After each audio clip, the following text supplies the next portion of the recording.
이 현상 숲에서가 눈에 익으실 겁니다. 이 인간은 황주연이라는 범죄자입니다. 자신의 전처를 칼로 찔러 죽이고 같이 있던 남성까지 칼로 찔러 중상을 입히고 도망친 사람이죠. 15년째 잡히지 않고 있는 최장기 현상 수배범이기도 합니다. 그는 180cm의 훤칠한 키에 시력이 0.5로 나쁜 편이라고 하죠. 현상 수배지의 인상착의를 보면 양쪽 귀 모양이 특이함이라고 적혀 있다고 합니다. 이것은 만두귀라고 하는 것인데 이종격 투기나 레슬링 혹은 주짓수를 배운 사람들이 지니고 있는 독특한 귀 모양입니다. 과거부터 만두귀는 격투하는 사람이나 운동선수의 상징처럼 여겨졌는데 이러한 귀 모양 때문에 황주연은 이런 종류의 무술을 배운 사람이라는 추측이 있었으나 무에타이 바지를 입은 사진을 보아 무에타이를 배운 것으로 추측된다고 하죠. 또한 웃을 때 왼쪽 입술이 치켜 올라가며 범행 당시는 33세였으나 지금은 48세로 그때의 얼굴과는 많이 바뀌었을 가능성이 크다고 합니다. 그는 1975년생으로 48세이며 고향인 전라북도 남원시에서 택시기사,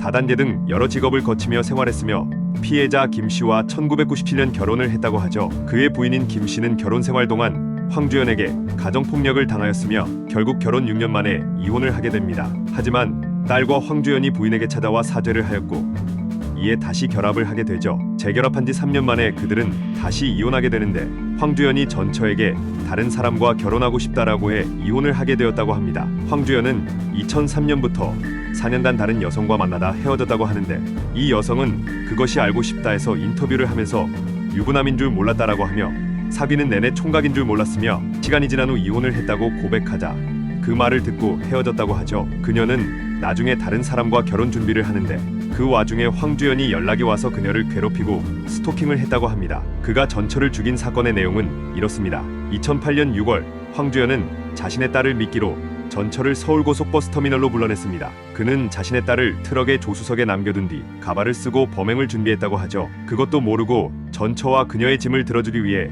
그녀의 애인인 김 씨도 같이 사건 현장에 나왔습니다. 8시 30분 황주연은 전처의 애인인 김 씨를 목격하자마자 칼을 꺼내 그의 배와 가슴을 14차례 찔렀으며 그 다음 곧바로 전처를 목덜미 뒤에서 양팔로 감싼 채 끌고 가며 18차례 찔렀다고 하죠. 황주연은 그 후 바로 도로를 가로질러 도망갔다고 합니다. 그 두 사람은 수술실에 들어갔으나 전처는 결국 숨지고 김 씨는 폐가 관통되는 중상을 입었으나 살아남았다고 하죠. 범행 다음날 황주연은 매형에게 전화해 자신의 딸을 챙겨달라며 목숨을 끊겠다는 전화를 걸었다고 합니다. 이후 영등 포구청역 지하철에서 모습이 포착되었고 50분 뒤 강남역을 빠져나가는 모습이 포착되었다고 하죠. 이후 7월 10일 PC방에서 자신의 아이디로 농기계 사이트에 접속한 흔적이 경찰에 발견되었고 그 다음부터는 행방이 묘연해졌습니다. 14년이 지난 현재까지 말이죠. 당시에는 황주연이 범행 이후 얼마 가지 않아 검거될 것으로 예상되었습니다. 유동인구가 많은 서울 고속버스터미널이었기 때문이죠. 그리고 그의 인상이 강렬한 인상이라 쉽게 검거될 줄 알았지만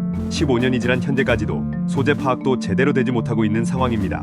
나는 그것이 알고 싶다라는 방송에 나온 황주연 담당 수사팀장은 황주연이 범행 이전에 나는 범죄를 저질러도 안 잡힐 자신이 있다라고 했다고 하죠. 15년째 잡히고 있지 않은데 자살했을 가능성도 있다고 합니다. 왜냐하면 그의 지인들한테 자신은 안 잡힐 자신이 있다고 하고 자살을 암시하는 발언을 했기 때문이죠. 2019년 7월에 방영된 그것이 알고 싶다에서는 황주연의 행방에 대해 추적하는 내용이 방송되었습니다. 황주연의 수많은 목격 제보가 왔었는데 택시기사나 공사장 인부 등 많은 흡사하게 생긴 사람들이 많았지만 결국 아니었다고 합니다. 제작진들은 황주연의 지인들을 찾아보았지만 하나같이 반응이 모두 예민했다고 하죠. 그중 한 사람은 협조해주고 싶은 생각도 없고 더 이상 오면 때려버릴 수도 있다라고 하며 제작진에게 협박을 했다고 합니다. 어렸을 때 농협이나 도서관에 가면 항상 공개수배서를 볼 수 있었습니다. 워낙 유명한 얼굴이라 아직도 잡히지 않았다는 게 대단하기까지 하죠. 많은 사람들은 이미 자살을 했거나 고독사를 했을 거라고 하지만 저는 개인적으로 아직 살아있어 경찰에 잡혀 죗값을 다 치르길 바랍니다. 시민의 제보가 가장 결정적인 역할을 하는 공개수배 특성상 길을 가다 비슷한 사람이 보이면 112에 신고하면 좋을 것 같습니다. 감사합니다.